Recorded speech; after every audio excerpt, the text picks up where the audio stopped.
working with my staff. We've gone through a bit of an upheaval at the business lately. Not a bad one, a good one, but it's disruptive. And so we've been kind of reworking our financial projections for next year. And one of the variables is whether or not to hire an individual that I know very well, that I know is extremely talented, is very well aligned with our values and vision. And I also know what he expects as compensation. But if he comes on staff, okay, next year's profit loss statement will show how much we pay him, full package, and how much revenue he generates in billable hours. But our immediate balance sheet will show zero impact of having added an incredibly talented, resourceful individual to our staff.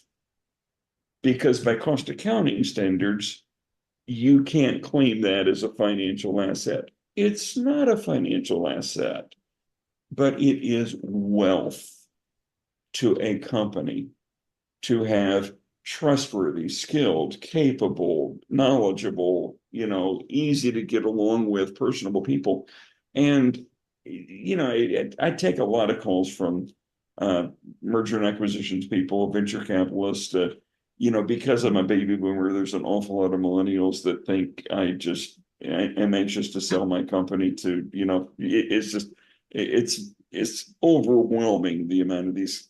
But I take a lot of the calls because I am very, very interested to learn their perspective of how would they assess the value of my company.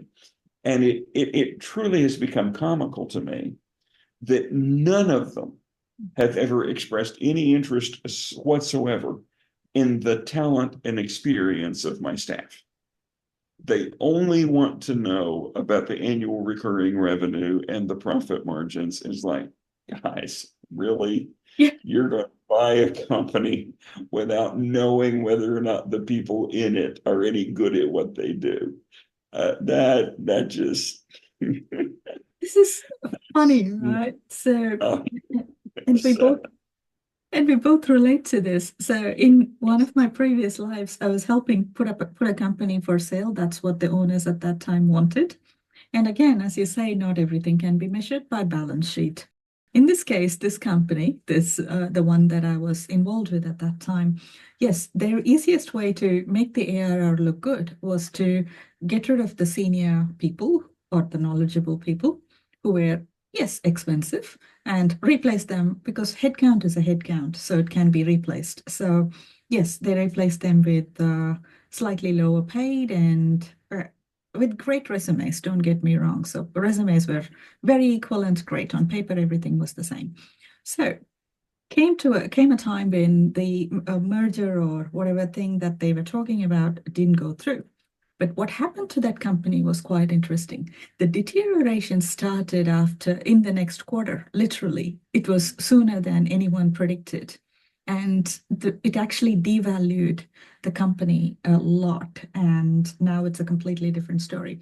But then it's a lesson for all of us. Like, what are we chasing? Like, what wealth are we chasing? Exactly. And, there's so many tangents, so many dimensions of this. But the last conversation I had with one of my staff members before I left to come home for this podcast, when I was away helping my wife with her car, the staff meeting continued, and I was just kind of catching up on what happened. And one of my oldest and most trusted friends told me that when I'm there in the room with him, he feels more confident and more clear about what he's saying. And the fact that I wasn't in the room made him stumble a little more. I've been there. I've experienced that with my mentors, with my teachers. Try quantifying that for me, because we are no longer talking about my skill and his skill in bubbles that add or subtract. It's the relationship that we have that strengthens both of us. The collaborative synergy makes us both more comfortable, more confident, more capable. And I think when we fragment, you dissect an organization into its component parts, forgetting that the whole is more than the sum of the parts. And, without getting too far down this rabbit hole, I think the global experience of remote work has brought that issue back into the forefront in new and unexpected ways. How much value do you put on people being in the same room as opposed to being connected by a Zoom meeting? I'll go ahead and say that certainly with you and with many of the people that you have introduced me to, you can still feel the dynamic halfway across the globe. It's still there. But I know you've been in Zoom or Teams or other kinds of meetings where there are people who mute their video and turn off their camera, and you don't know if they're in the meeting or not. They're not engaged.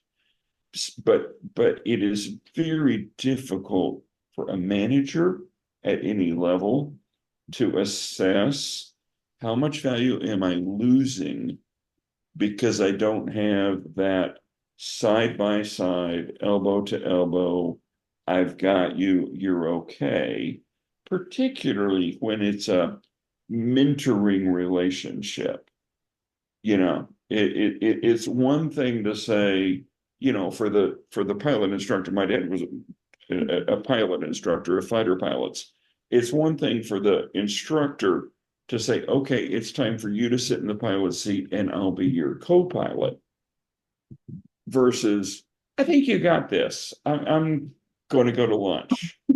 That's different, right? Being there as a support person, as just even with the body language to affirm or, raise an eyebrow, those interpersonal dynamics show up in the relationship. And, this is why I don't like to go see a client with 8 people in my entourage, because that's intimidating and overwhelming. But I really like going with 2 or 3 that bring different points of view that can pick up for each other, because, you're presenting a team, you're presenting synergy, you're presenting a relationship and a culture.